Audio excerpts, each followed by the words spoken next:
of not only like the kinds of financial incentives you would think about, but also things like universities, encouraging universities to open up campuses regionally, like within within Greece, but also giving subsidies to people to like find housing within other parts of Greece. But second, we're also going to give things like tax breaks to companies to ensure that they have a better time, like just in terms of lowering the costs of running their business. But third, we're going to give job training, things like skills upgrading, to ensure that the labor market within cities outside of Athens and places outside of Athens is going to be well equipped. And fourth, we're going to improve transport linkages between different parts of Greece to ensure the facilitation of transport of goods, to ensure like improvement in businesses and flow of movement, things like that. No, thank you. Characterizing. Why exactly is this policy necessary, right? We see a couple of features in Athens that currently make this policy necessary. The first is overcrowding. Recognize that the concentration of economic and financial wealth in Athens means that there is a large influx of people moving into Athens because they see it as an economic necessity to go to the city so as to like raise their chances of getting business opportunities. What does it necessarily mean? The second feature is that you essentially place people in Greece in a double bind, insofar as they know that they are like the highest chance of them getting economic opportunities is when they move to Athens. However, you also realize that because of this overcrowding situation and phenomena, the younger people, for instance, aren't able to access housing as readily, increasingly, as more and more people move to the city. This means that they know that the standard of living in Athens will probably be lower and lower as time goes on, yet they still feel compelled to move there in order for them to access the best economic opportunities within the country, or like, just economic opportunities in general. Benefits of our policy then. Why is it that businesses are going to necessarily relocate elsewhere on outside of the house, and why is that a good thing? But first, why is it that they don't currently relocate in status quo at a pace that we enjoy? We think this is because of three reasons. The first is because there's just not enough of a market and those other cities, or that they don't have enough information about these places so as to move there, right? And therefore, this means that the risk of them incurring large amounts of costs when they move there and find that they don't have a market in terms of the labor market or in terms of demand for their products is going to be extremely high. We think that businesses are generally risk averse and will therefore avoid doing that if they don't have the financial incentives provided to them by the government. The next thing is that you also have the phenomena of the first mover's disadvantage, right? At a point to which you, as a small business in Athens, probably think that your best shot at getting a wide amount of customer base is within Athens. You would not want to be the first person taking the huge risk to move to another city unless the government gives you a leg up by providing you with financial incentives that minimize your risk in doing so. But what does this harm? So we think that the harms of this is that you don't really get other cities being developed in a way and being developed as competitively, and the economic opportunities sprouting up in other countries the way you want them to benefit other countries, right? Other cities.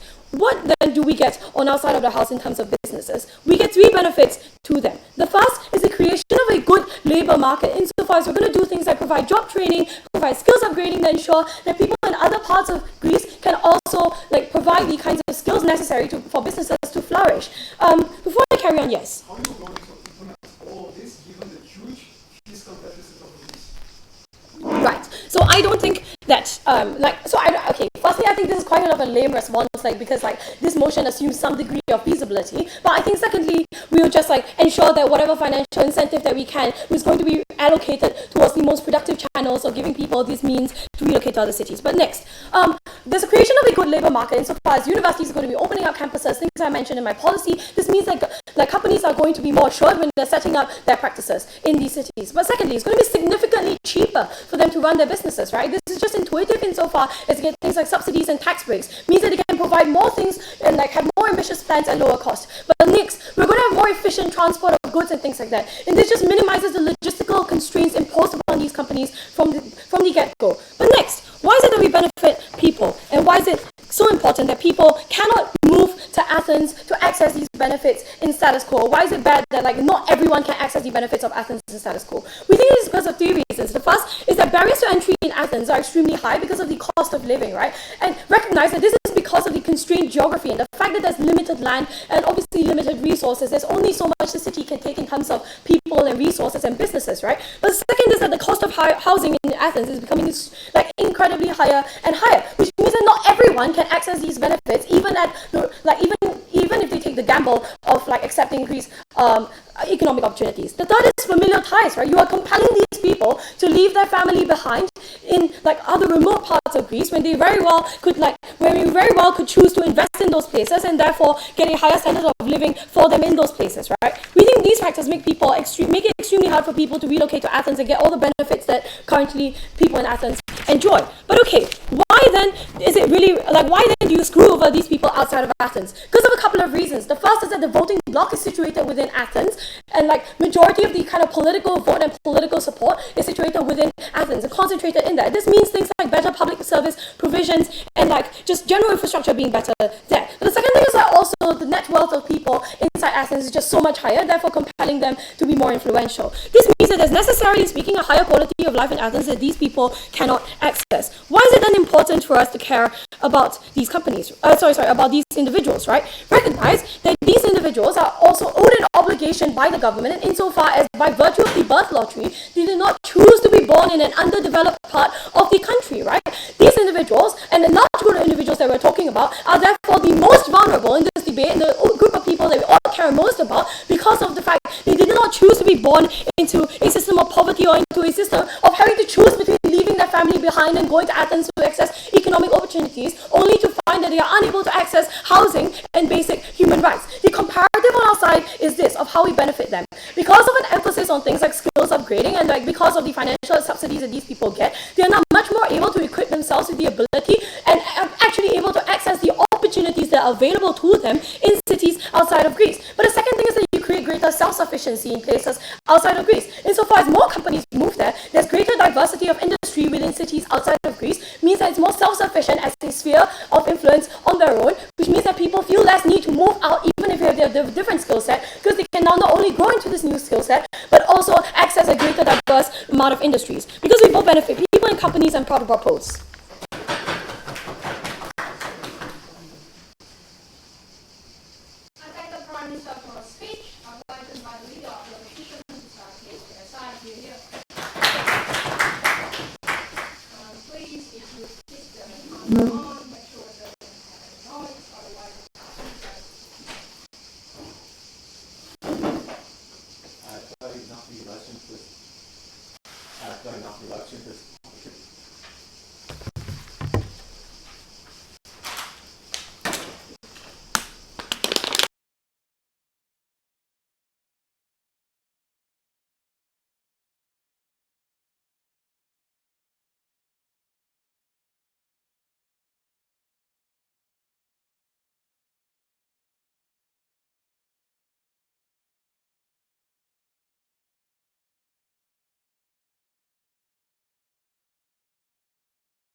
to being live streamed.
I consent to being live streamed. Okay, ladies and gentlemen, the proposition fails to see that the major risk involved in funding this motion, which my partner has already explained and has not been engaged with in second proposition. It is not merely mitigating to say that the proposition may not be able to achieve everything that they claim. It is saying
So we think that in this situation gonna put the business that's gonna move from Athens to the periphery. It's gonna be just a small business. We're gonna explain why this is gonna be just a small business and why that's gonna be the time they're gonna give the boost to the Greek economy and put them in a situation that can rebuild themselves after they put themselves in a situation of default. Okay. First, I'm gonna do a quick rebuttal. Okay, they tell that small business can't succeed in place that they don't know new places because they don't know the mentally of the local people. So we said that when you come from big city, you come with good ideas, and you find a creative way to get in to a monopolistic economic situation. As we know, in the periphery of Greece, there is much more percentage of unemployment. So so this business can bring a new wind and change the mentally of the place, and that's why they can succeed in different places. The second one, they talk about that Greece gonna lose taxes and could be in bigger problem than now. So Greece became in default a few years ago, and just rebuilding that's gonna take few years gonna change the situation. If we think just about now, and we explain later why it's important, and this plan gonna change the whole situation. Just if we think about now, we're not gonna put the situation different, and this time they have the help of the European nation from Germany, from the other countries in Europe, so we don't worry too much about now. The situation is also not that good, and I'm gonna start with my point. Okay, my 2 points gonna be the first one. We're gonna bring the Athens culture wealth to all Greece, to the peripheral cities of Greece, and that's gonna give more motivation to the people inside these cities. The second gonna be the business in Athens gonna win from the situation. Okay, the first one. Why this gonna change the situation in the peripheral city and bring the culture wealth from Athens to the. Okay, we think that when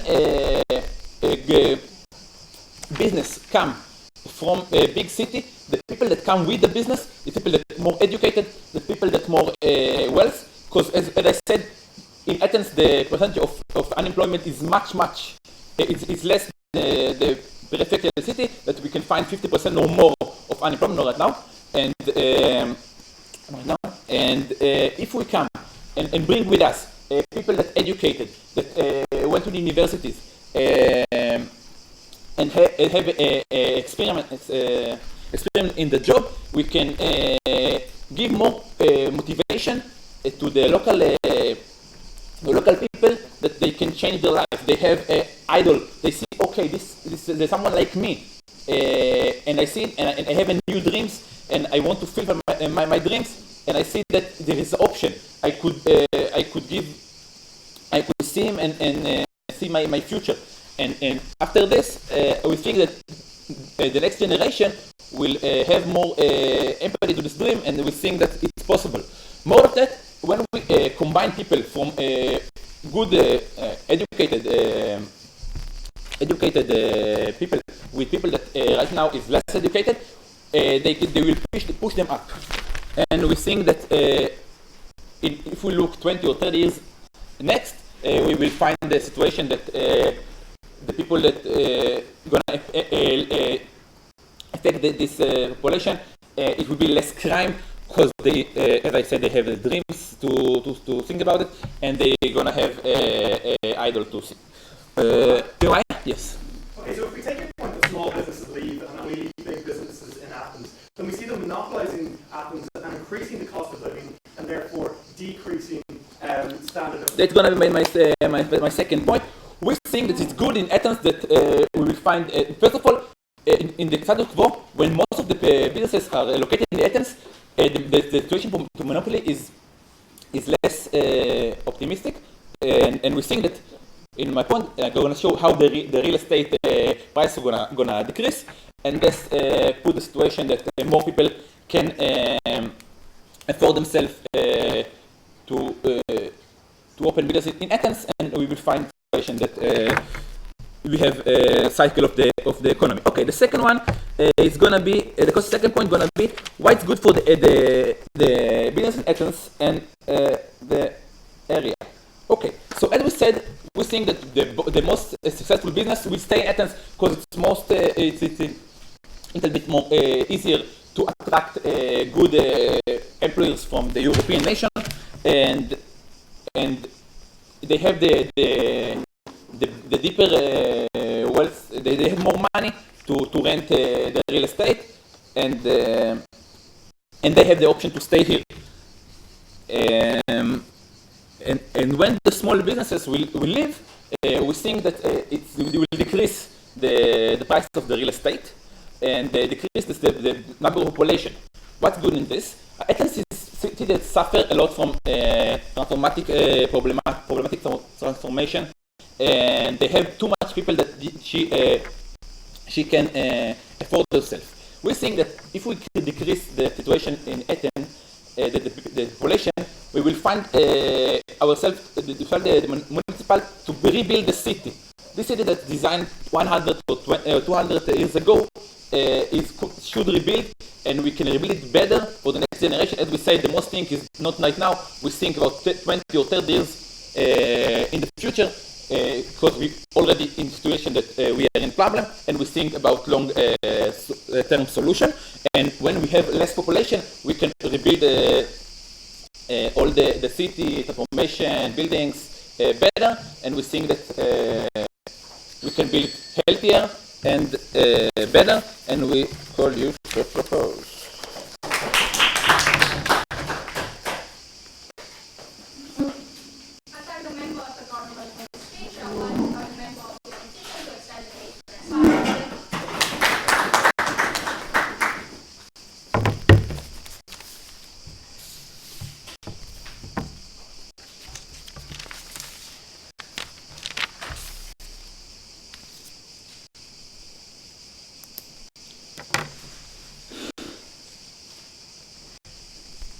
Good.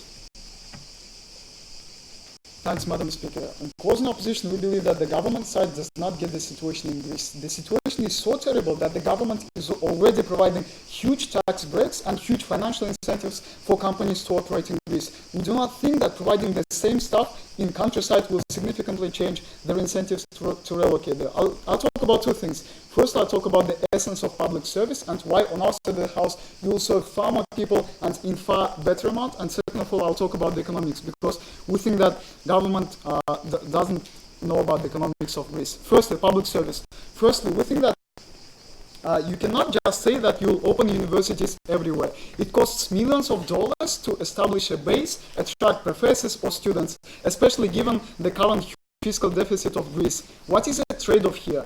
Either you spend that money on opening new university, or devote that funding to already existing universities to strengthen the current universities, to upgrade the skills of students who are studying there, to helping to gain good accreditation, attract businesses to open jobs. But university will do nothing, Madam Speaker, as businesses realize that there will not be any good specialists, and we think that's just a waste of money. But second of all, talking about the essence of public service, we think that with huge scarcity of money, like in Greece, you should get lots of utilities from spending each dollar. You should realize that with greater population, establishment of one hospital means establishing one hospital in Athens means that you can you can reach a lot of people and serve their needs, or even all the poor people, and better cater for them. On opening government, they say you that, we can establish more hospitals, but for very, very few people. And that's why you'll have huge costs incurred. They tell you that we just get funding from IMF. We think that with this very poor economic justification, IMF, which favors austerity measures, will never definitely give you money for these kind of policies. On top of that, you also have service, repair costs for all these universities, for all these hospitals. That's why you'll get bankrupt in the end. Furthermore, we think that also the existence of private market in Athens for services means that people are better served off because they have more options to go and more options to be served. But third of all, we accept that property prices are rising in Athens. However, we think that we cannot see how opening government is trying to solve the property prices problem. First of all, they say you that we'll provide housing to all of the people to relocate. Note that you cannot simply buy houses for millions of people because you'll have huge billions of dollars of expenses. That's why maybe on their side you might provide some incentives like less interest rates on mortgage, maybe these kind of policies. But we think that often poor people will go to countryside to relocate because middle class has stable houses, stable job in these cities. So when these people get mortgages, when these people will try to buy homes, they will in fact default because they have no stable job, they have no stable source of income, and that's why when these people will default on their mortgages, you'll have huge economic costs. But second of all, we think that often property prices increase because rich people gamble on real estate, trying to earn money. When these rich people will see that property prices are decreasing, they will buy more in order to earn more, and that's why we think that this problem of huge prices is inevitable, and we think that that happens in all cities. That's okay. We accept that on our side of the house, people might live in slums, people might live in bad conditions, but that is far more better than being without a job or defaulting on your mortgage. Why? First of all, we think that's due to the public services. It is far more justified for government to open schools, to open hospitals in slums because there are a lot of people and there is also huge demand for those services and there is a pressure. And second of all, because that's about opportunities, I'll talk about that further. We accept that there are vulnerable people in countryside that they are talking about. However, the situation with countrysides is not terrible as they are describing because relatives living in cities might send money to these people in countryside. These people in countryside have homes, they have local demand shops and etc. They have farmland, they have kinship ties that are developed in countryside. They know each other, they support each other, and that we think that these kind of people, that's inevitable in growth because we cannot satisfy everyone. Second of all, talking about economics here. Even if you get greater bang for your buck in Athens, in the best case scenario on your side, we gave you 3 reasons for why many people can't access these benefits by moving to Athens, and secondly, that the people left behind are the most in need of these financial benefits. You are really uncomparative. You will not be able to provide all these schools, hospitals, jobs there, and I'll talk about economics and you'll see that. So secondly, talking about economics, EUDC simply says that we can attract investors because we'll provide some financial incentives. But as you've already pointed out, these incentives are already being provided. Greece has very few sectors where it has a comparative advantage to do something good compared to other countries. What businesses really cater for? First of all, that's cheap labor. In most countrysides in Greece, there is a population of less than 200,000 people. With that scarcity of labor, you cannot significantly reduce the wages compared to cities like Athens. That's why when you have lots of people in Athens, you provide cheap labor for these companies. It means that in cities, companies can spend less on labor and more on developing the company, improving the Greece and opening jobs. That's why almost all manufacturing companies are located around Athens.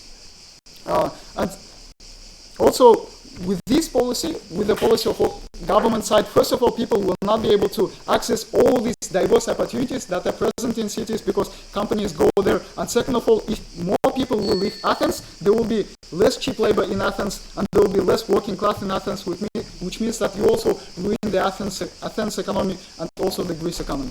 Secondly, companies cater for qualified labor. With bad universities in every countryside, you have no qualified labor actually. Also, there is a small population in countryside, which means that businesses have less choice of choosing among different applicants. Athens have lots of specialists, and we would develop this. Otherwise, we think that companies will not operate even in Athens also. Thirdly, they cater for demand. You supply in the countryside, you will not have huge demand in towns with population of less than 100,000 people. If people in Athens move somewhere, you also ruin demand in Athens also because there will be less people staying in Athens. And that's why for the future contracts, the future businesses trying to go to Greece, you undermine those opportunities. You undermine those opportunities for all the people, for the poor and for the rich. And that's why we think that you should never allow this policy. Thanks.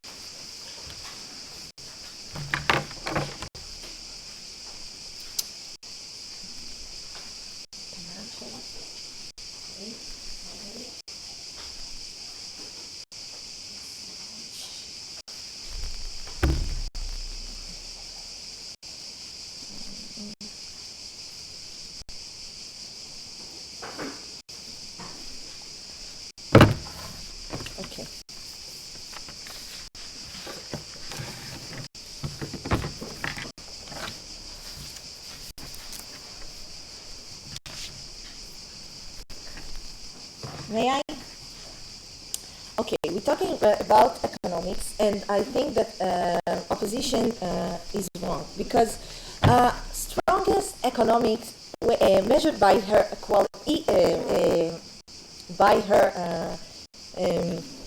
equality. So we're closing opposition is talking about technical problems. They need to prefer if they want to spend their money on the university or the help children. Look, we are in the EU, so one country can just fall up and nobody can help her. No, this is a country that under the EU, so we can help her, and we have the UN, and they can borrow money and spend it to economic and for a better life. I will start with my clashes. There are two main clashes in this debate. One is in which world the citizens of Athens have jobs. In a world that all their jobs are staying in one big place like Athens, or the second world that spreads the few big places that they can work there. Sorry, excuse me. The second clash is what will be good to the Greek economy. So we're starting with the opening government.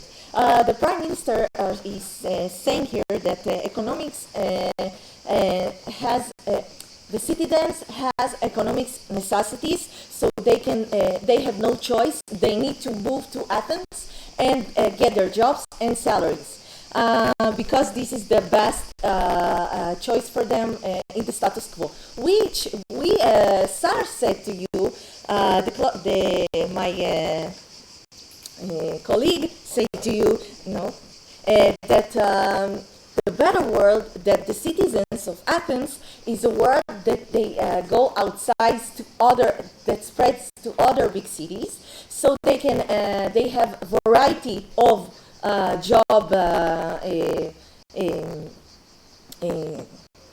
no matter, and they can go to education, and they have the role model, and they have idols, and the next generation will be with hope and will be with no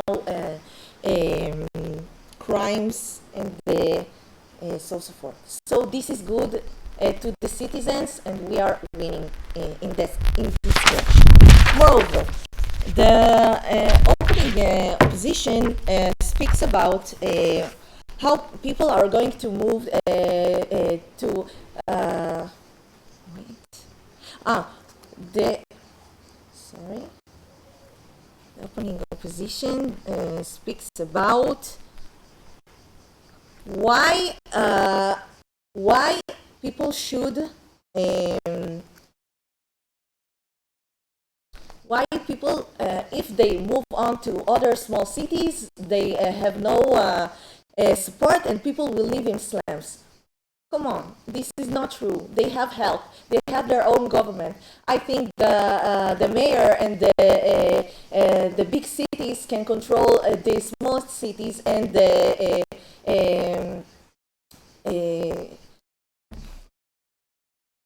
sorry. Okay, yeah. Across government, and you failed to engage with that. Under the status quo, there are still other developments. Very notable example of testimony. I didn't understand your question. So under the status quo, other development plans still exist. There's still other regions being developed. You have to stand specifically why your policy works better than them. I recognize that there are other cities that coming to develop, but we need other big cities, because if you put your strongest power in one big place, there is not good competition. People will raise the money about things. If I want to go to buy bread in I don't know in Rhodes, I can buy a bread in 10 euros euros because this is my only choice, because I have no Max Spencer in there. I have only the small business market. So if I will put the Max and Spencer in Rhodes, I will see that the competition is rising there, and I can buy bread. Also, I have a choice between bread in 10 euros and 5 euros that they can offer me. So our policy is the best for the citizens. And now I will go to my second clash, that is what will be good to the economics. So I answered this in my POI. We think that it's going to be in a better world because there is a competition, a health competition, and much more variety, not only for the customer, also for the employee and the employer. Because if you go to one big place and you want to work, there are 10 more people that fighting on your place. And if you go and spread to other small cities, you have 2 people that fighting on one job. So it's good for the citizens too, and the employers too, and the employees. So SAR said here that more people can afford themselves big shops in small cities. This will be good competition, and we think that we won this debate because we showed you that the world with that we are spreading the businesses in the smallest cities will grow the economics. People will enjoy for much more variety of things. They will get more jobs and works, and the economics will be great because we are believing on free market and health competition. I call you to propose.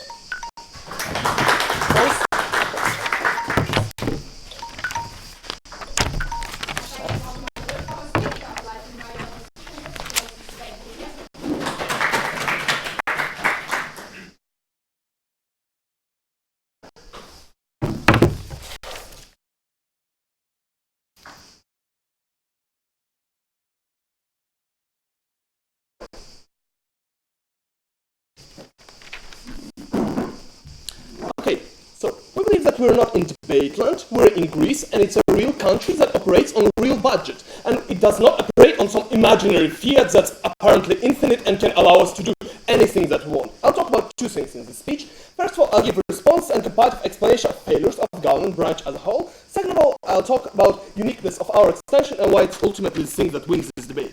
So let's jump into it directly from a few points of refutation to new material that was brought in by the government. So what they talk about is basically that EU will give you money, UN will give you money, although UN does not actually give money. It's basically the same thing that opening government talks about when they talk about how everyone can give you money and everyone is willing to do so. We believe that there's no analysis on incentives on those actors on giving you money, because we believe those actors do not actually have incentives. Why? Because what they advocate for is basically social spending, giving housing to people, giving tax breaks, doing all things that do not gain you money but just make people's lives better. Sure, making people's lives better is a good thing in general. It's something that those actors are not interested in because they want to get their money back because they give you loans. And this is exactly why Germany refuses to give Greece help as European Union, because then it would be spent on those social spending. This is why at the moment they are not interested to do that, because Syriza is losing elections, because all of those parties that are willing to compete on continuing those austerity policies are losing on those elections, and only parties that are winning are saying that we're never going to do austerity anymore. What are the chances of you getting money back? Very little. Never explain any incentives. We do that. Sadly, they lose on that point. Now, one more explanation.